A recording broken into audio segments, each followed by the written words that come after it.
ओम मंगलम भगवान विष्णु मंगलम गरुड़ध्वज मंगलम पुंडरीकाक्ष मंगलायतनो हरि।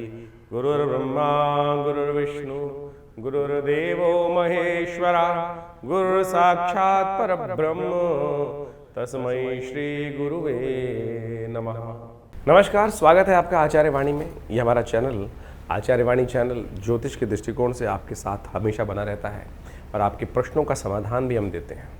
आज हम एक विषय को लेकर उपस्थित हैं जिसके लिए कुंभ राशि वालों के लिए जो दैनिक भविष्यफल होता है उसका क्या प्रभाव आपके लिए ग्रह नक्षत्रों के दृष्टिकोण से रहेगा उसको जान लीजिए। कुंभ राशि शनि प्रधान राशि क्या करेगी आपकी राशि के दृष्टिकोण से, समय के अनुसार से चाल कैसी रहेगी जून के आरंभ काल में, इसको आपको समझना चाहिए। देखिए, ग्रह परिवर्तन की तरफ जा चुके हैं। इस ज्येष्ठ के महीने में राहु आपके राशि में आ गए हैं।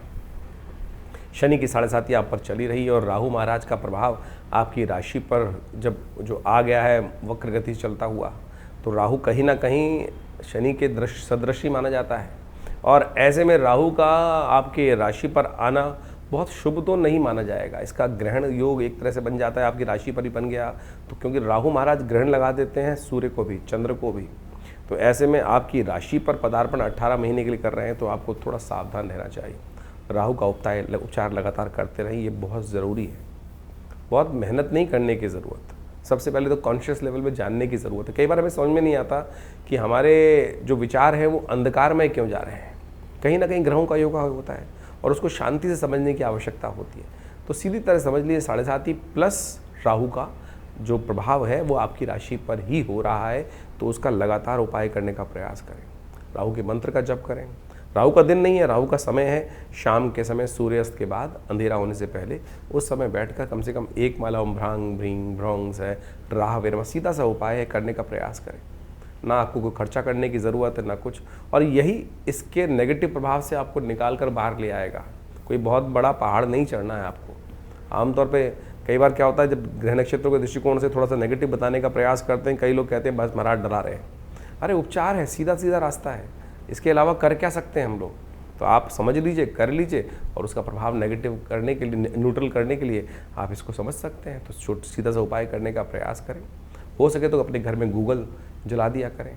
धूम्र चिकित्सा से गूगल का थोड़ी धुनी कर देंगे तो क्या होगा कि, नहीं तो क्या होता है कि अननेसेसरी कई बार असफलता मिलती है और मन में वहम हो जाता है, किसी ने कहीं जादू तो नहीं कर दिया, कहीं किसी की नज़र तो नहीं लग गई। सीधा सीधा राहु का नेगेटिव प्रभाव है, ये कर लीजिए, इससे आपको लाभ प्राप्त होगा। खैर, और बहुत सारे ग्रह परिवर्तन की तरफ गए इस ज्येष्ठ के महीने में। मैं कहूँगा एक तरह से ग्रह नक्षत्रों के दृष्टिकोण से समस्त ग्रह परिवर्तन का योग इस महीने में बना लिए हैं। और ये समस्त ग्रह सारे के सारे, राहु, केतु, बृहस्पति, शुक्र, सूर्य, बुध, शुक्र इत्यादि समस्त ग्रह, जितने भी ग्रह हैं, बृहस्पति इत्यादि, समस्त एक एक ग्रह परिवर्तन की तरफ गया है इस ज्येष्ठ के महीने में। और उन सब का प्रभाव आपको देखने को मिलेगा। वो हम सिलसिलेवार तरीके से बताएं कि क्या कुछ नक्षत्र किस प्रकार का योग बना रहे हैं। सबसे पहले जान लीजिए 1 तारीख का, 1 जून रविवार का अवसर, और उस दिन षष्ठी तिथि विद्यमान है। और ग्रह नक्षत्रों के दृष्टिकोण से यदि हम देखें, आपकी राशि के दृष्टिकोण से दिन थोड़ा हल्का दिखाई देता है। कई मामलों में इमोशनल तौर पे थोड़ा सेटबैक होता दिखाई दे रहा है, लेकिन जैसे जैसे दिन ढलेगा उसमें परिवर्तन का योग बनता दिखाई देगा। नए कार्य आरंभ करने के लिए अच्छा दिन है, रवि योग बना हुआ है, उसका लाभ लीजिए और मोटिवेशन जगाइए। इस दिन स्कंद जी की आराधना करनी चाहिए। अरण्य षष्ठी का योग कहा जाता है कि भगवान स्कंद जी का सुंदर पूजन करके आप लाभ ले सकते हैं। रविवार का दिवस है, भगवान सूर्य को जल दीजिए और ये भी आपके लिए कल्याणकारी रहेगा। षष्ठी का संबंध भगवान सूर्य के साथ भी कई बार देखा जाता है। संपूर्ण बिहार में आप देखें तो षष्ठी तिथि या मैया जो है वो विशेष तौर पर तिथि मानी जाती है भगवान के सुंदर स्तवन की। तो इस दिन विवेकानंद योगाश्रम में हमने गायत्री यज्ञ रखा है और ग्रहों को बल देने के लिए सबसे श्रेष्ठ गायत्री का ही यज्ञ माना जाता है। तपोबल को से बढ़ता है और खासतौर पे उससे समस्त अनिष्टों को दूर करने के योग बनते हैं। 2 तारीख का दिन परिवर्तन का दिन है, जून का, विशेष तौर पर सोमवार का अवसर, सप्तमी तिथि विद्यमान है। और यदि हम बात करें कुंभ राशि वालों के लिए, तो ये देखें कि चंद्रमा आपकी राशि के बिल्कुल सम्मुख आकर विराजमान हो गए हैं। तो ये अच्छा है आपके लिए, कुछ नया रास्ता देंगे, अच्छा मोटिवेशन जगाएंगे।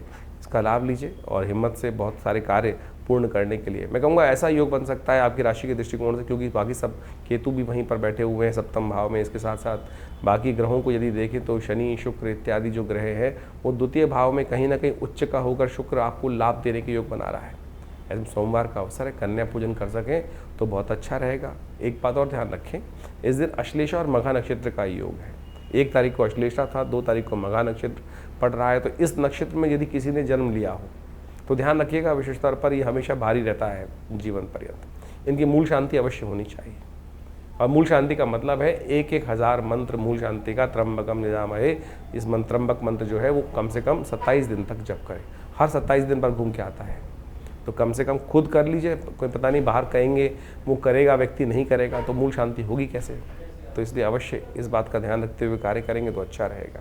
3 तारीख मंगलवार का अवसर, कुंभ राशि वालों के लिए ग्रह नक्षत्रों के दृष्टिकोण से परिवर्तन का महत्वपूर्ण योग है, क्योंकि इस दिन आपकी राशि के जो विशेष तौर पर बुध महाराज हैं, आपकी राशि के दृष्टिकोण से वो चतुर्थ भाव में चल रहे थे और वो सूर्य के साथ अब वो शक्ति संपन्न होने जा रहे हैं। वो विशेष तौर पर मंगल के नक्षत्र में प्रवेश कर रहे हैं और मंगल महाराज के जिस प्रकार से उनकी राशि के सम्मुख होकर बैठना, चतुर्थ भाव में बैठना, सूर्य के साथ अस्त स्थिति में चल रहे हैं। लेकिन मंगल के नक्षत्र में आने से, वृश्चिक नक्षत्र में आने से बुध में थोड़ी शक्ति ज़्यादा बढ़ने के योग बनेंगे। हैं तो अभी अस्त, बहुत जल्दी उदय हो जाएंगे और बहुत जल्दी राशि परिवर्तन, अपने घर भी जाने वाले हैं। तो तब तक थोड़ा इंतजार कर लीजिए। हो सके तो बुद्ध का निमित्त थोड़ा उपाय करते रहें तो अच्छा रहेगा। बुद्ध के निमित्त या देवी सर्वभूतेषु, अष्टमी तिथि इस दिन, तो या देवी सर्वभूतेषु बुद्धि रूपेण संस्थिता नमस्तस्यै नमस्तस्यै नमस्तस्यै नमो नमः, इस मंत्र का जप करना अच्छा रहेगा। चौथा बड़ा मंगल है इस दिन। जैसे इस बार जेठ के महीने में जो मंगल पड़ता है उसको बड़ा मंगल माना जाता है और 4 बड़े मंगल हो चुके हैं, एक और बाकी है। इस बार 5 मंगल का और 5 बुध का योग पड़ा। 5 जो है विशेष तौर पर किसी महीने में मंगल पड़ जाए तो वो अनिष्टकारी होते हैं, लेकिन बुध 5 पड़ रहे हैं वो भी श्रेष्ठ माने जाते हैं। तो इसका नेगेटिव प्रभाव आपने पूरे विश्व में देखा, कैसे उपद्रव जगह जगह हो रहे हैं और जो वृद्धि के योग बन रहे हैं वो बुध के कारण से बन रहे हैं। तो एक खराब एक अच्छा, संसार में इसी प्रकार चलता है। लेकिन बुढ़वा मंगल विशेष तौर पर विशेष संबंध है, तो ऐसे में विशेष तौर पर उनका निमित्त कुछ उपाय करें, हनुमान जी का पाठ करें।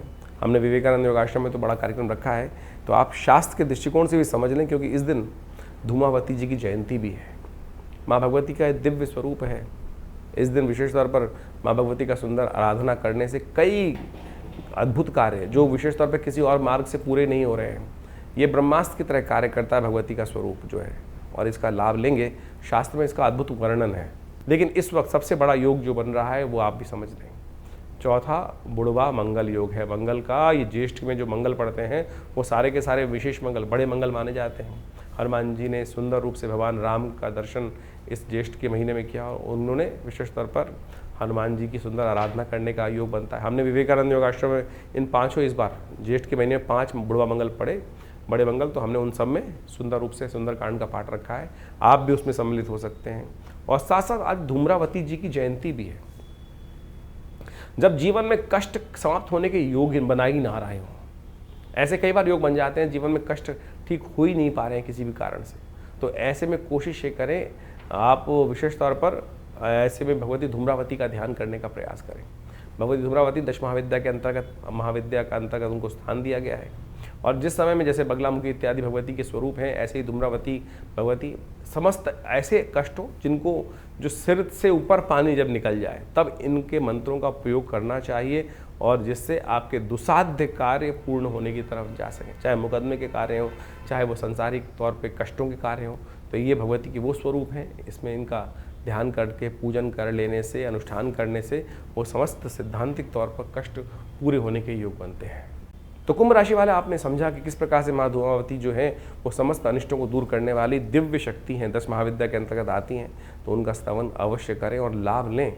ये ऐसे दिव्य प्रयोग हैं कि जिनको ये कभी अकाट्य नहीं होते हैं, तो अवश्य इनका सानिध्य लेंगे तो अच्छा रहेगा। 4 तारीख की बात कर लेते हैं। कुंभ राशि वालों के लिए ग्रह नक्षत्रों के दृष्टिकोण से बुधवार के दिन 4 जून को 9वीं तिथि विद्यमान है और ग्रह नक्षत्रों का परिवर्तन का योग बन रहा है। ये परिवर्तन का योग मनोमस्तिष्क के लिए थोड़ा सा कहीं ना कहीं दुविधा, क्योंकि दुस्वाभाविक राशि में चंद्रमा के जाने से कहीं ना कहीं स्वभाव में भी दुस्वाभाविकता उदय होती दिखाई दे रही। एक पाँव कहीं और, एक पाँव कहीं और। एक मन का भाव ऐसा हो सकता है कि आगे चलें, दूसरा मन का भाव हो सकता है नहीं थोड़ा रुकें। तो ये दुविधाजनक स्थिति दिखाई देती है ग्रह नक्षत्रों के दृष्टिकोण से। इस दुविधा को भगवान की कृपा से ही ठीक किया जा सकता है। तो इस दिन महेश नवमी है, कोशिश ये करें भगवान शंकर के निमित्त उनके मंत्र का जप करें उनका अभिषेक करें। हो सके तो भगवान को बिल्वपत्र अर्पित करें। नए नए बिल्वपत्र आजकल आ रहे हैं। ओम नमः शिवाय कहते हुए कम से कम 11 बिल्वपत्र भगवान को अर्पित करें, कल्याण होगा। 5 तारीख की बात कर लेते हैं। कुंभ राशि वालों के लिए ग्रह नक्षत्र क्या दिखा रहे हैं वो भी जान लीजिए। उस दिन बृहस्पतिवार है, दशमी तिथि, और ये दशमी बेहद खास है। गंगा दशहरे का योग बन रहा है। ग्रह नक्षत्रों के दृष्टिकोण से इस दिन विशेष तौर पर कहा जाता है कि हमारे जीवन में कष्ट क्यों आते हैं, सबसे पहले ये समझना चाहिए हमको। जब हमारे जीवन में एक पुण्य कम हो जाते हैं तो कष्ट आने शुरू हो जाते हैं। नहीं तो क्या होता है कि ग्रह नक्षत्र एक तरफ अगर नेगेटिव भी हैं, खराब भी हैं, लेकिन हमारे पुण्यों का अकाउंट यदि भरा हुआ है तो पता भी नहीं चले कब समय खराब आया, कब चला गया। लेकिन जब लोटे में पानी कम होता है तब पता चलता है, ढूंढना पड़ता है, लोटे को पानी के गिलास घुमाना पड़ता है अंदर। तो इसलिए कोशिश ये करें पुण्यों को बढ़ाए रखें। इस प्रकार से जैसे अभी हमने कहा कि चंद्रमा थोड़ा कमज़ोर चल रहा है, ग्रह नक्षत्र थोड़े राहु महाराज आपके लग्न में चल रहे हैं, तो ऐसे में अपने शुभ को, सामने वाले के जीवन कष्ट दूर करने के लिए, अपने जीवन के कष्ट दूर करने के लिए लगातार शुभ कर्म करने का प्रयास करना चाहिए। ये वो तिथि है, दशमी तिथि, ज्येष्ठ के महीने की शुक्ल पक्ष की दशमी तिथि, दशों पापों को हरने वाली तिथि। और साथ साथ भगवान बटुक भैरव जी की जयंती भी है। जैसा हमने कार्यक्रम के आरंभ में आपको कहा था कि विशेष तौर पर भैरव जी की कृपा, जब जीवन में कई बार राहु महाराज आपके नेगेटिव प्रभाव में आते हैं तो मनोमस्तिष्क में ऐसा भाव डाल देते हैं कि कहीं किसी ने कुछ नेगेटिव कर दिया, कुछ जन लग गई, ऐसी भाव मन में उत्पन्न कर देते हैं। उन सब की निवृत्ति भैरव जी की कृपा से होती है। तो ये भैरव जयंती का तिथि है, गंगा दशहरा की तिथि है। तो इसके महात्म को समझ लीजिए। वो मंत्र हम आपको बताने जा रहे हैं कैसे इस दिन आप अपने समस्त कष्टों से निवृत्ति का योग बना सकते हैं। इन दिनों ग्रह नक्षत्रों के दृष्टिकोण से उपाय भी कुछ खास कर लेने चाहिए। तो ये उपाय जो हैं वो नोट कर लीजिए। देखिए, इस दिन खासतौर पे गंगा दशहरे का योग बन रहा है, बटुक भैरव जयंती का योग बन रहा है। ये दोनों त्यौहार जो हैं बहुत इंपॉर्टेंट है, बहुत महत्वपूर्ण है, जो विशेष तौर पर दशमी के दिन पड़ते हैं। ज्येष्ठ मास की दशमी के दिन गंगा का अवतरण हुआ, और गंगा का अवतरण इस संसार के कल्याण के लिए महाराज भगीरथ ने, कहा जाता है कि अपनी 3 पीढ़ी तक भगीरथ का जो पीढ़ी थी वो भगवान की आराधना करते रहे। महाराज सगर के जो 60,000 पुत्रों को श्राप दे दिया गया था महर्षि कपिल के द्वारा। और जब कहा जाता है कि जब सत्ता आती है तो कोई भी व्यक्ति जो है वो मदमस्त हो जाता है। तो इंद्र ने एक चाल चली, महाराज सगर ने यज्ञ इत्यादि रखा था, बहुत बड़ा अश्वमेध यज्ञ रखा था, और अश्वमेध यज्ञ के अंतर्गत विभिन्न प्रकार से अपने उस राज्य को सुव्यवस्थित करने के लिए, समृद्धि की पराकाष्ठा प्राप्त करने के लिए महाराज सगर ने अश्वमेध यज्ञ रखा। 100 यज्ञ रखे गए, और अंत में उस संपूर्ण संसार में विजय प्राप्त करने के निमित्त, धर्मयुक्त ध्वजा फहराने के निमित्त घोड़ा छोड़ा जाता था। वो घोड़ा जहाँ जहाँ जाता था वो राज्य समस्त थे, वो राजा का आधिपत्य स्वीकार करते थे। तो कहा जाता था कि वो जो घोड़ा पकड़ लेता था उसके साथ युद्ध होता था। तो वो जो घोड़ा था, इंद्र ने क्या किया, उसको चुराकर उस घोड़े को महाराज जहाँ पर कपिल मुनि विश्राम कर रहे थे, कपिल मुनि साधना कर रहे थे, वहाँ ले जाके बांध दिया।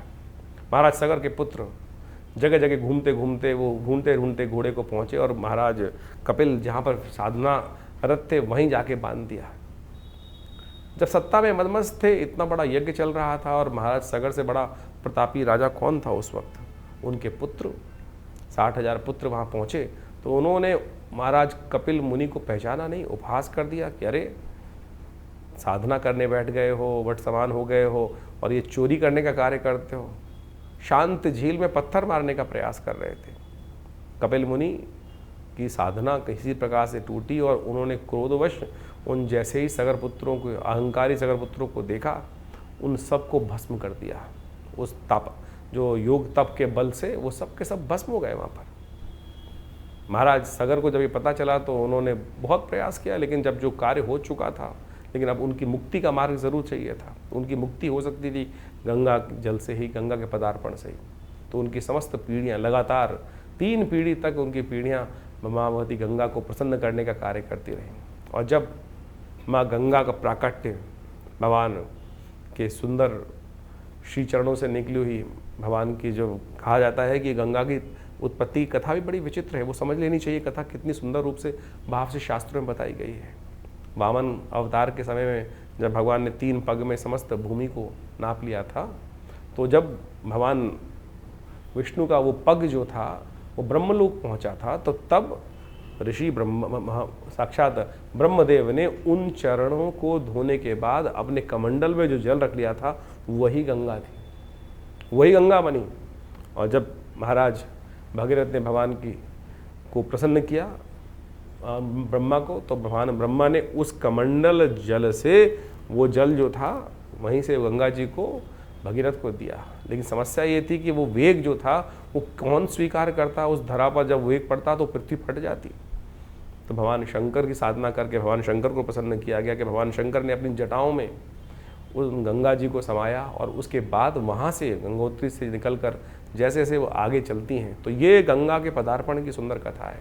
कहा जाता है दशम पापम हरति दशहरा, संसार में जो 10 प्रकार के पाप हो सकते हैं उन सबसे निवृत्ति जो हो सकती है वो केवल एक बार उस गंगा जल में स्नान कर लेने मात्र से ही हो जाती है। तो इस दिन विशेष तौर पे अवश्य माँ गंगा के जल में स्नान करना चाहिए। गंगा जल का दान करने का भी महत्व अद्भुत बताया गया है। तो ये सब चीज़ें अवश्य करने का प्रयास करें, माँ गंगा की सुंदर आरती करें और समस्त पाप नाशिनी गंगा का सुंदर स्तवन करें, कल्याण का मार्ग प्रशस्त होता है। उसके साथ साथ बटुक भैरव जयंती भी है इस दिन। बटुक भैरव जयंती बड़ी एक ऐसा स्वरूप है भगवान शंकर का जो सशरीर उत्पन्न हुए। कहा जाता है कि एक ब्राह्मण थे, ये कथा भी बड़ी सुनने लायक है, इसको समझना चाहिए। और कहा जाता है कि एक ब्राह्मण थे, काशी के अंदर रहते थे, उनको संतान नहीं थी। भगवान से आशीर्वाद प्राप्त करने के कारण से सशरीर पूरे शरीर के साथ शिवलिंग से प्रकट हुए भगवान बटुक भैरव, और ये 8 साल के बच्चे के स्वरूप में है। इनका मंत्र है ओम ह्रीं बटुकाय आपत उद्धारणाय कुरु कुरु बटुकाय ह्रीं स्वाहा। समस्त आपत्तियों से रक्षा करने वाले, कैसे भी तांत्रिक प्रयोग हों, कैसे भी जीवन के कष्ट हों, कोई भी किसी ने नज़र लगा दी, कुछ लगा दी, तो यदि उन भगवान का और बटुक भैरव जी के इस मंत्र का जप कर लिया जाए, और उनके भी एक विधि है। हमने ऐसे ऐसे अकाट्य प्रयोग देखे कि जब कोई अनेक प्रकार के किसी ने कुछ नेगेटिव प्रयोग कर दिए, कुछ ना कुछ समस्याएं, ब्लैक मैजिक जिसको बोला जाता है, वो सब किसी ना किसी व्यक्ति के जीवन में हो गया। तो यदि उसको आटे के मीठे गुलगुलों के द्वारा उनका पूजन करने के बाद उनके हवन को यदि इस मीठे गुलगुलों के द्वारा कर लिया जाए, ओम ह्रीं बटुकाय आपत उद्धारणाय कुरु कुरु बटुकाय ह्रीं स्वाहा, इस मंत्र का उच्चारण करते हुए, तो कैसा भी नेगेटिव प्रयोग आपके जीवन में, चाहे फैक्ट्री पे, चाहे दुकान पर, चाहे घर में, चाहे बच्चे पर, चाहे किसी पर भी कई बार हो जाता है। देखिए किसी घर को तोड़ना तो बड़ा आसान है, बुलडोजर लगा दीजिए टूट जाएगा, कुछ ना कुछ और विस्फोट कर दीजिए टूट जाएगा, बनाने में कितना टाइम लगता है। तो यही इसी प्रकार से कैसे भी नेगेटिव प्रयोग यदि कोई कर दे किसी के ऊपर, जैसे नज़र लग गई किसी व्यक्ति की, और नज़र भी किसी विशेष व्यक्ति की जब लगती है तो बने बनाए बड़े बड़े महल भी खराब हो जाते हैं, अच्छा पहलवान व्यक्ति भी खराब हो जाता है। उन सब से आपत्तियों से रक्षा करने वाला ये अद्भुत मंत्र है ओम ह्रीं बटुकाय आपत उद्धारणाय कुरु कुरु बटुकाय। और भगवान बटुक भैरव जी का मनोकामना अष्टक, जो भैरव अष्टक जो है, वो भी बड़ा चमत्कारी है।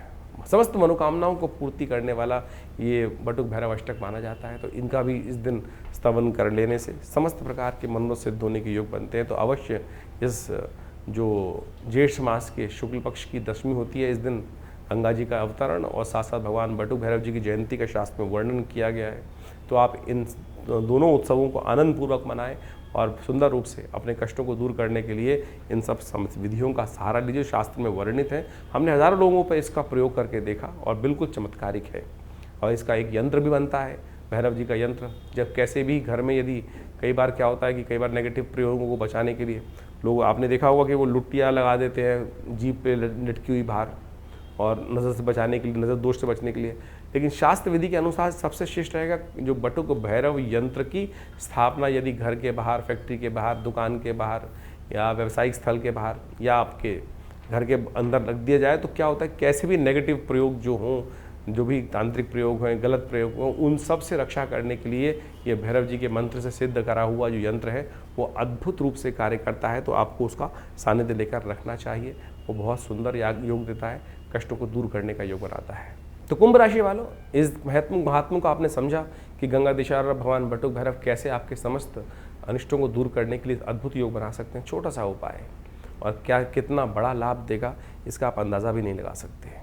6 तारीख की बात कर लेते हैं। और कुंभ राशि वालों के लिए ग्रह नक्षत्रों का योग किस प्रकार से बन रहा है, बड़ा सुंदर योग बनकर तैयार है। गजकेसरी योग बनकर आ रहा है, आपकी राशि में भाग्य से नए रास्ते खोल सकता है। ये बड़ा सुंदर योग आपके लिए बनकर तैयार है। दिन थोड़ा हल्का दिखाई देता है, लेकिन जैसे जैसे दिन आगे बढ़ेगा शाम आएगी, आपके लिए सुंदर रास्ता बनता दिखाई देगा, इसलिए इस शुभ तिथि का लाभ लें।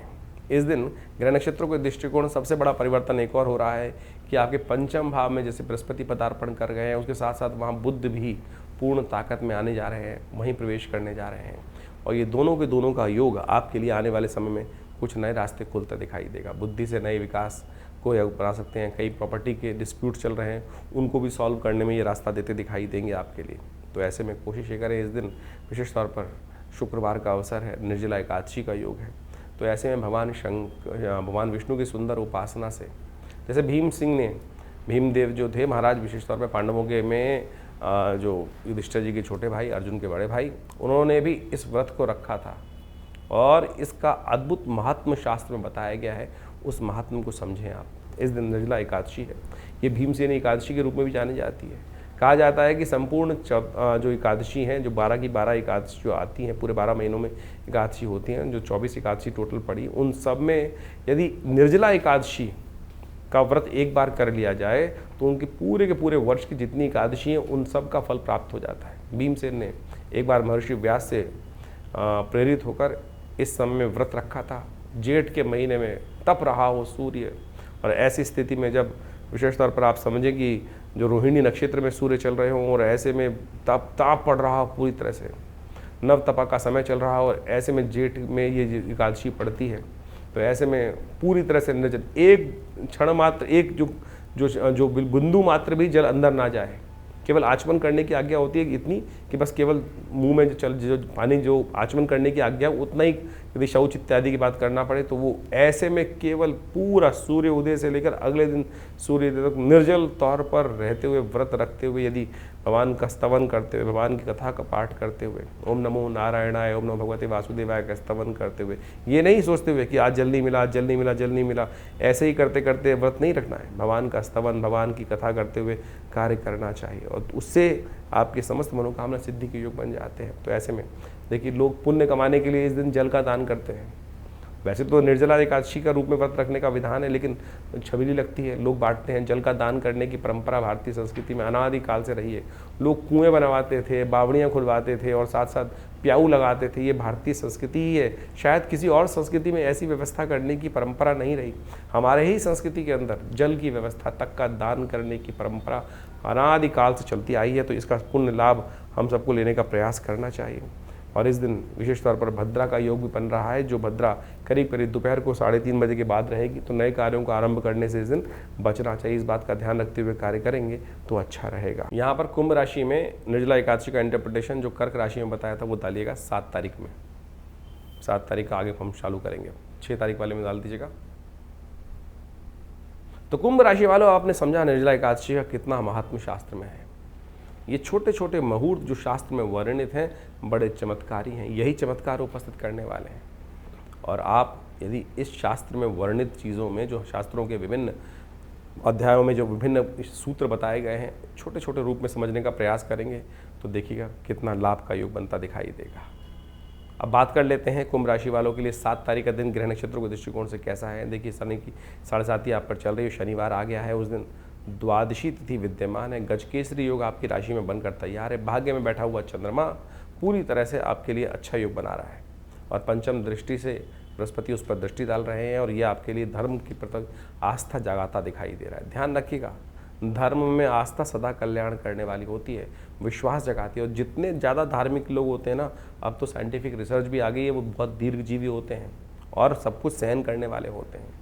सहन कर लेने के कारण से मन में धैर्य बढ़ता है। और इस दिन तो विशेष तौर पर ग्रह नक्षत्रों के दृष्टिकोण से सबसे बड़ा एक और परिवर्तन होने जा रहा है। मंगल महाराज अपनी राशि, आपकी राशि के दृष्टिकोण से वो शक्ति में आते दिखाई दे रहे हैं, और वो आपके राज्य भाव पर दृष्टि डालेंगे। वो उनका अपना घर है, तो वहाँ कहीं ना कहीं सफलता देने के, कार्यों को सफलता देने के लिए अच्छे योग बना सकते हैं। कई लोग संपर्क में आ सकते हैं, बड़े लोगों से संपर्क हो सकता है, लेकिन ध्यान रखिएगा छोटे छोटे कॉन्फ्लिक्ट्स मन में न उत्पन्न होने दें। हनुमान चालीसा का पाठ करेंगे तो अच्छा रहेगा। शनिवार का दिवस है, और हनुमान जी से बढ़िया कौन रास्ता दे सकता है। और देवता चित्त न धरहि, हनुमत से ही इस कलिकाल में समस्त सुख प्राप्त करने के योग बनेंगे।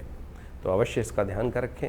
इस दिन शनि महाराज भी अपने ही नक्षत्र के चलते हुए द्वितीय चरण में प्रवेश कर रहे हैं। उत्तरा भाद्रपद नक्षत्र में शनि का ही नक्षत्र है, शनि और ताकत में आएंगे। इसके साथ साथ चंपक द्वादशी है, सुंदर रूप से हनुमान जी का पाठ करें और हो सके तो वानरों में थोड़ा केला बंटवा दें, डाल दें, जहाँ वानर दिखाई दे जाए तो बहुत अच्छा रहेगा। 8 तारीख रविवार का अवसर, द्वादशी तिथि वृद्धि की तरफ है। रवि प्रदोष का योग जो बन गया है उसकी वजह से ग्रह नक्षत्रों के दृष्टिकोण से बृहस्पति से दृष्ट होकर राजयोग बनाता हुआ चंद्रमा बृहस्पति का योग, ये आपके लिए कहीं ना कहीं आपके भाग्य से, आपकी वाणी से कहीं ना कहीं लाभ देता दिखाई दे रहा है। धर्मयुक्त कार्य करने से कहीं ना कहीं आपको लाभ होता दिखाई दे रहा है, धन का आगमन होता दिखाई दे रहा है। और सबसे बड़ा परिवर्तन एक और हो रहा है कि सूर्य महाराज जो रोहिणी नक्षत्र में चल रहे थे, नवतपा का योग बना रखा था, एग्रेसिव हो रखे थे, वो परिवर्तन की तरफ जा रहे हैं। वो विशेष तौर पर मंगल प्रधान नक्षत्र मृगशिरा नक्षत्र में प्रवेश करेंगे सुबह 7:10 पर। ये आपके लिए अच्छा रहेगा। रविवार का अवसर है, गायत्री का सानिध्य लें, गायत्री यज्ञ करें, भगवान सूर्य को जल दें तो अच्छा रहेगा। इस दिन रवि प्रदोष भी है। कीर्ति, सब कुछ चाहते हैं कि हमारा नाम हो, और जब उसमें कहीं ना कहीं कमी चल रही होती है तो मन कहीं ना कहीं दुखी होता है।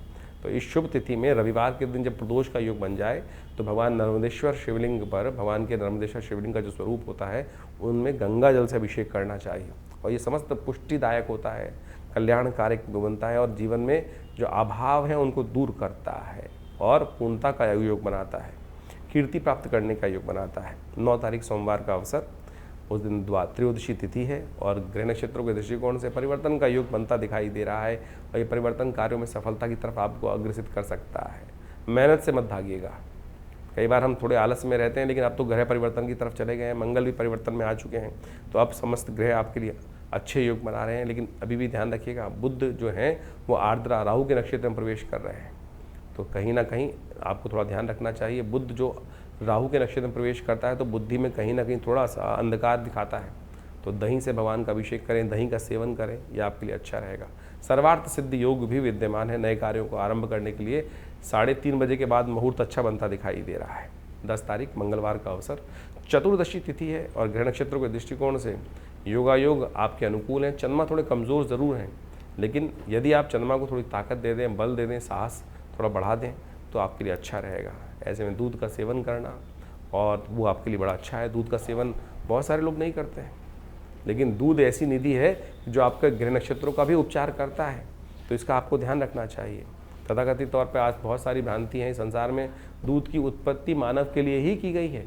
कई लोगों ने ऐसी भ्रांति उत्पन्न कर दी तो दूध तो गाय के बछड़े के लिए है, ऐसा नहीं है भाई। दूध की, कामधेनु की उत्पत्ति भगवान शिव के लिए की गई थी। जब बाल रूप में भगवान शिव उपस्थित हुए तो उन्होंने जब रुदन किया तो उनको दूध ही दे दिया गया था। तो आज के कुछ लोग हैं कि जो इस भ्रांति को उत्पन्न करते हैं कि दूध आदमी को, मानव को नहीं पीना चाहिए। मानव को दूध पीने से ग्रह नक्षत्रों के नेगेटिव प्रभाव भी ठीक होता है, तो इस बात का ध्यान रखें तो अच्छा रहेगा। तो लोग तो ऐसे भी ज्योतिष के नाम पर आज शराब पिला देते हैं। अरे दूध तो पियो, कम से कम कल्याण के योग बनेंगे। 5वां बुढ़वा मंगल है, अंतिम बुढ़वा मंगल है, इस साल का बड़ा मंगल है, इसका लाभ लीजिएगा, छोड़िएगा मत। और इन दिनों आपकी नाक्षी के दृष्टिकोण से मंगल पूर्ण शक्ति में है और वो आपके उत्साह को वर्धन करने के योग बना रहे हैं। तो हमने विवेकानंद योगाश्रम में 5वें बड़ा मंगल पर सुंदरकांड का पाठ रखा हुआ है, आप उसमें सम्मिलित हो। बुध इस दिन उदय होने जा रहे हैं, ये बहुत अच्छा योग बन रहा है। बुध शक्ति के साथ उदय होंगे और ये नए रास्ते को आपके लिए खोलते दिखाई दे रहे हैं। साथ में सत्यव्रत भी है, लेकिन भद्रा का योग बन रहा है, तो 11:35 के बाद नए कार्यों में हाथ डालने से थोड़ा बचें, और हो सके तो रूटीन चलते हुए कार्यों को करना इस दिन के लिए अच्छा रहेगा। जो ज्योतिष का ग्रह योग आपने अभी समझा, किस प्रकार से ज्येष्ठ के अंतिम भाग में, ज्येष्ठ मास के अंतिम भाग में जो ग्रहों का योग बन रहा है, विभिन्न परिवर्तन के योग बने इस ज्येष्ठ के मास में। यानी अगर ज्योतिष के दृष्टिकोण से आप देखें कि शनि को छोड़कर बाकी समस्त ग्रह अपनी अपनी राशि से परिवर्तन का योग इस ज्येष्ठ के महीने में बना चुके हैं, और इन सब का प्रभाव आपकी जन्मपत्री के अनुसार से आपके जीवन पर गोचर का प्रभाव अवश्य हो रहा होगा। और उस प्रभाव को यदि समझा सकता है, कोई समझ सकता है, तो ज्योतिष की गणना के द्वारा ही समझा जा सकता है। इस समय की चाल को समझना ही सबसे बड़ा महत्वपूर्ण है। देखिए, ये वैज्ञानिक युग है, इसके अंदर कुछ भी हम जो भी कार्य करते हैं उसको एनालाइज कर लें, समझ लें क्या कुछ प्रभाव कर रहे हैं, क्या करने से क्या प्रभाव उत्पन्न होगा, उसको अच्छे से एनालाइज किया जा सकता है। आधुनिक विज्ञान ने यही समझाने का प्रयास किया, और ज्योतिष विज्ञान भी आधुनिक विज्ञान के साथ साथ उन दैविक योगों को आपके मत में, आपकी मति में, आपकी बुद्धि में डालने का प्रयास करता आया है कि क्या ग्रहों का प्रभाव किस प्रकार से आगे आने वाले समय में होने वाला है, और उसको समझकर जो बुद्धिमान व्यक्ति उसका लाभ उठाने का प्रयास करते हैं वो जीवन में सफलता को प्राप्त कर लेते हैं। भ्रांति करने वाले, अनेक प्रकार से कटाक्ष करने वाले इस संसार में सदा हैं, सदा रहेंगे ही। कई लोगों की भ्रांति हर क्षेत्र में होती है। वैज्ञानिक तरक्की हो रही है तो क्यों हो रही है, उसका क्या लाभ है, क्यों करनी है, किस प्रकार से करनी है। गाड़ी आई तो क्यों आई, विमान बने तो क्यों बने, दवाइयाँ बनी तो क्यों बनी, किस प्रकार के कटाक्ष लोग करते रहेंगे। जिन्होंने कहा कहना है, कुछ ना कुछ कटाक्ष निकालना है, कुतर्क करना है, वो करते रहेंगे। बुद्धिमान व्यक्ति उन कुतर्कों पे ध्यान नहीं देते और अपनी आगे गति बढ़ाने के लिए जीवन में हर प्रकार से सद्मार्गों पर चलने का यथाउचित भाव से प्रयास करते हैं। ज्योतिष का मत अनादिकाल से भारतीय संस्कृति में रहा है और वो प्रत्यक्ष रूप से बिल्कुल सही है। उसका प्रभाव समझने के लिए बहुत चीज़ों को समझना चाहिए और ज्योतिष के आचार्यों ने अनादिकाल से इस सुंदर व्यवस्था को, विज्ञान को जिस प्रकार से बनाया है, उसके जो गणित के भाग हैं वो आज भी बिल्कुल जो सटीक गणनाओं के अनुसार से निकलते हैं। सोचें कि अनादिकाल में जिस प्रकार से हमारे ऋषि मुनियों ने केवल गणित के सूत्रों को लगाकर उन व्यवस्थाओं को, आकाशीय मंडल में घटने वाले उस योग को उन गणित की गणनाओं के माध्यम से जो कागजों पे उतारा, वो बिल्कुल आज भी प्रत्यक्ष रूप से 100% सत्य निकलता है। इसको भी आपको आश्चर्य के तौर पे स्वीकार करना चाहिए। तो फिर कैसे विज्ञान नहीं है। तो तथाकथित तौर पर बहुत सारे लोग अनेक प्रकार से आपके मनोमस्तिष्क में विडंबनाएं उत्पन्न करने का प्रयास करेंगे। बुद्धिमान व्यक्ति अपने जीवन को सही राह पर डालने के लिए इस विज्ञान का लाभ लें और उससे, हाँ, कई बार ऐसी समस्या हो जाती है कि हम कई प्रकार से भ्रांति में फंस जाते हैं। अब ज्योतिष के अंदर एक कारण जानने का रास्ता बचा है कि जीवन में घटना क्यों घट रही है। ज्योतिष के अंदर जो योगायोग है उसको कर्म के द्वारा बदला जा सकता है। ये सैद्धांतिक तौर पे मान लीजिए। आपकी जन्मपत्री में कई बार क्या होता है कि किसी कुंडली में बहुत अच्छे योग हैं, किसी कुंडली में बहुत खराब योग हैं, लेकिन फिर भी वो अच्छे योग कार्य नहीं कर रहे हैं और जो खराब योग हैं उनका प्रभाव जीवन में ना चाहते हुए भी हो रहा है। कारण क्या है? कारण है कर्म, सही दिशा में किया गया कर्म। यदि देखिए आपकी जन्मपत्री जो है वो पूर्व अर्जित कर्मों के अनुसार का कर्मों का लेखा जोखा है। जैसे आपने एक वर्ष में कार्य किया, उसके अंत में एक बैलेंस शीट बनाई और उस बैलेंस शीट के अनुसार से जो भी आपका लेखा जोखा कार्य किया गया उसका पूरा प्रभाव वहाँ दिखाई दे जाता है। बुद्धिमान सीए जो होंगे, ऑडिटर होंगे, उसको देख के समझ जाएंगे कि इस व्यक्ति ने किस प्रकार का, इस कंपनी ने कैसा कार्य किया है और आगे आने वाले में कंपनी किस प्रकार का कार्य करने के लिए रास्ता अपना सकती है। लेकिन यदि आने वाले समय में उस कंपनी ने, उस व्यक्ति ने कार्य ही नहीं किया, कर्म ही नहीं किया, सोया रहा या नुकसान के सौदे कर लिए, तो फिर क्या उसकी बैलेंस शीट, पूर्व की बैलेंस शीट जो है उसके ऊपर कोई चीज़ें इस प्रकार से दायित्व डाल सकते हैं। तो वही प्रभाव आपकी जन्मपत्री का है कि आपकी जन्मपत्री जो जन्मकालीन समय में बनकर आई है वो पूर्व अर्जित कर्मों का लेखा जोखा लेके आई है। जिस दिन से आपका जन्म हुआ उस दिन से आपके ग्रह योगों के साथ साथ आपका कर्म जुड़ जाता है। आप कर्म किस दिशा में कर रहे हैं। यदि सदकर्म कर रहे हैं तो वो पुण्यों का भाव से आपके शुभ कर्म जो है वो आगे आकर आपके जीवन में सुख का पदार्पण कर देंगे। और यदि शुभ कर्म नहीं कर रहे हो, अशुभ कर रहे हो जन्म के बाद से, तो समझ लो फिर वो जो पाप प्रवृत्ति व्यक्ति की है वो कहीं ना कहीं कष्ट देने के योग बना लेती है। ये तो सिद्धांतिक तौर पे हम इस सिद्धांत को समझाने का प्रयास कर रहे हैं कि जो लोग समझते हैं कि डेस्टिनी डिफाइंड है, ऐसा नहीं है। चेंज कर सकते हैं आप अपने कर्मानुसार। तो ज्योतिष का ये प्रत्यक्ष प्रभाव, कई लोग सरेंडर कर देते हैं कि अगर मेरी कुंडली में दरिद्र योग है तो मैं दरिद्र ही रहूँगा। ऐसा नहीं है भाई। दरिद्र योग है तो उसको परिवर्तन कर कर आप उसको शुभ योग बना सकते हो। और अगर राजयोग है और आप कर्म नहीं करोगे, सोए रहोगे, शुभ उसका लाभ लेने का प्रयास नहीं करोगे, अशुभ कर्म करते रहोगे, तो फिर वो राजयोग सब समाप्त भी हो जाएगा। शुभ योग, धन का योग समाप्त भी हो जाएगा, छन्नी भी बन जाएगा। तो ये आपको सही रूप से समझ लेना चाहिए कि ये सब कर्म का खेल है और कर्म के साथ आपका हर चीज़ जुड़ा हुआ है। शास्त्र में कहा गया ना, अवश्यमेव भोक्तव्यम कृतम कर्म शुभाशुभम। तो इसको हमें सत्य रूप से समझ लेना चाहिए।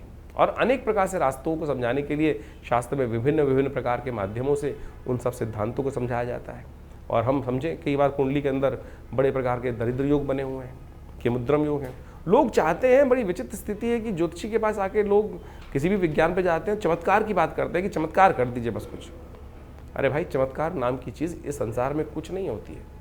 अगर आप चमत्कार की ज़्यादा बात करोगे तो बहुत सारे लोग, हर शाख पे इतने शातिर लोग बैठे हैं, वो कहीं ना कहीं आपको कष्ट में डालने के योग बना देंगे। तो इसलिए सबसे पहले अपने मस्तिष्क से, अपने विचारों से इस बात को हटा दीजिए कि चमत्कार कोई कर सकता है। सैद्धांतिक तौर पे कार्य किया जा सकता है, सैद्धांतिक तौर पे आपको कार्य समझा जा सकता है। हर चीज़ का प्रभाव है, क्या वो नग है, क्या वो मंत्र है, क्या वो दान है, क्या वो पुण्य है, किसी प्रकार से औषधि का उपयोग है, हर चीज़ का कहीं ना कहीं एक वैज्ञानिक विश्लेषण है, सैद्धांतिक तौर पे उसको समझा जा सकता है कि कैसे कार्य किया। अब इस कार्य को समझने में किसी को दिक्कत हो तो वो उसको चमत्कार का नाम दे देता है। तो इसलिए इस बात को सही समझ लें कि चमत्कार नाम की कोई चीज़ होती नहीं है। जिस चीज़ का वैज्ञानिक विश्लेषण हमको समझ में नहीं आ रहा है, प्रोसेस समझ में नहीं आ रहा है, तो हम उसको तथाकथित तौर पे चमत्कार की गणना में ला के खड़े कर देते हैं। तो इस तरह से आप अपने ग्रहों को सही से समझें। तो ज्येष्ठ का महीना जो हमने आपके समक्ष रखा, ये बहुत पुण्य आने वाला महीना है। इसमें निर्जला एकादशी, इस शास्त्र में कहा गया है कि केवल एक जल का दान, आपके धन के नहीं, जल का दान कहा गया। सोचें, जल तो यथेच्छ मात्रा में अभी तो संसार में व्याप्त है, लोटा भरो और एक जल का दान दे दो, वही सबसे श्रेष्ठ दान कहा गया है। निर्जला एकादशी का सुंदर व्रत इस एकादशी इन ज्येष्ठ के मास में आता है। गंगा का पदार्पण इस ज्येष्ठ के मास में होगा, जिसे गंगा दशहरा कहा जाता है। दशम पापम हरति दशहरा, केवल एक डुबकी मात्र उस गंगा जल में ले लेने से आपके समस्त अनेक कर्मों में किए गए जो कर्म है, दशम पापम हरति दशहरा, यानी समस्त पापों से निवृत्ति का मार्ग ये दशहरा केवल जल से स्नान करने से प्राप्त हो जाता है। तो सोचें कितना सुंदर भारतीय संस्कृति ने अपने शास्त्रों के माध्यम से उस सिद्धांत, जीवन के रहस्य को समझाने का प्रयास किया है। लेकिन हम तथाकथित तौर पर केवल हर चीज़ में विद्वत जनों को गाली देने का काम करते रहते हैं कि नहीं जो इस प्रकार से हमारे सनातन के लोगों ने, आचार्यों ने कहीं ना कहीं गोरख धंधा बना दिया, ये कर दिया, वो कर दिया। तो इस बात को, भ्रांति को हटाने का प्रयास करें, अपनी संस्कृति के प्रति उलाहना ना दें। हमने संस्कृति के प्रति क्या किया वो समझने का प्रयास करना है हमको, तो वो अच्छा रहेगा। संस्कृति तो बड़ी सुंदर है, परिष्कृत है, सुंदर है, सुनियोजित है, सुसज्जित है, तो हम उसको सुंदर रूप से अपनाने का प्रयास यदि कर लें तो बहुत अच्छा रहेगा। तो आप हमारे शास्त्र मतों को, हम अपने अनेक कथाओं के माध्यम से इन समस्त ज्योतिष के रहस्यों को आपके समक्ष रखने का प्रयास करते हैं, वैदिक कथाओं के माध्यम से उनको समझाने का प्रयास करते हैं। यदि आप इन सब सिद्धांतों को समझ लें तो आपको पूर्ण रूप से अपनी संस्कृति के प्रति विश्वास भी जगेगा, श्रद्धा भी जगेगी, और उससे आप जानकर अपने आप को भी अच्छा लाभ देंगे और हमारे समाज को भी लाभ देंगे। तो ज्योतिष विज्ञान के द्वारा इन समस्त सिद्धांतों को समझ लीजिए और अपनी जन्मपत्री को अच्छे से समझिए। अपनी जन्मपत्री के अनुसार से चीज़ों को समझते हुए अपने जीवन के फील्ड को समझने का प्रयास करें, किस क्षेत्र में कार्य कर रहे हैं। कई बार क्या होता है, हम जीवन में कौन से क्षेत्र के कार्य करने आए थे और कहाँ भटक जाते हैं। बचपन से ही, बाल्यकाल से ही हमको अपने जीवन के लक्ष्य को समझना चाहिए कि मैं किस चीज़ के लिए बना हूँ, मैं कौन से कार्य करने के लिए। नहीं तो क्या होता है, जीवन में व्यक्ति भटकता रहता है और फिर जाके 40-50 साल बाद उसको एक दिशा प्राप्त होती है। और यदि सही से कोई आचार्य मिल जाए, ज्ञानवान व्यक्ति मिल जाए, तो पहले से बता देगा भाई इस रास्ते पे चल रहे, तो इसके द्वारा सुंदर रूप से रास्ता बन जाएगा और कहाँ प्राप्ति के योग बन जाएंगे। देखिए आचार्य चाणक्य ने किस प्रकार से चंद्रगुप्त को ढूंढा और उसको लगाया, और कहाँ एक गडरी के घर में पैदा हुआ लड़का उस इतने बड़े साम्राज्य का अधिपति बना। तो इसलिए ये ज्योतिष के मत के अनुसार से, आचार्यों के मत के अनुसार से, उनके आशीर्वाद से हमें चलने का प्रयास करना चाहिए। और ये समस्त विज्ञान जो है, भारतीय संस्कृति का विज्ञान अपने आप में बहुत सुंदर है, और उसी का प्रतिपादन हम लोगों ने अपने विवेकानंद योगाश्रम में अनेक वर्षों से यहाँ शोध के द्वारा करने का प्रयास किया। हमारे आश्रम के द्वारा सदगुरु आचार्य श्री केशव देव जी के सानिध्य में रह के बहुत सारे विज्ञानों पर शोध किया गया, योग के ऊपर, मुद्राओं के ऊपर, मंत्र विज्ञान के ऊपर, यज्ञ विज्ञान के ऊपर, और सहस्त्रों किताबें, मतलब करीब 100 के करीब किताबें हमारे संस्थान के द्वारा से प्रकाशित की गई हैं। बहुत सारे अनुसंधान कार्य चलते हैं। तो आप भी विभिन्न समय पर विभिन्न यज्ञों इत्यादि में जो हम आपको सूचना देते रहते हैं, और उसके बारे में आप आकर जुड़ सकते हैं। और विभिन्न रूप से आश्रम की जो गतिविधियाँ हैं, अस्पताल है, मंदिर है, और साथ साथ यज्ञ इत्यादि की जो कर्म है, उनमें सब में जुड़कर लाभ लें। आपके जीवन में कल्याण का मार्ग प्रशस्त होगा। धन्यवाद।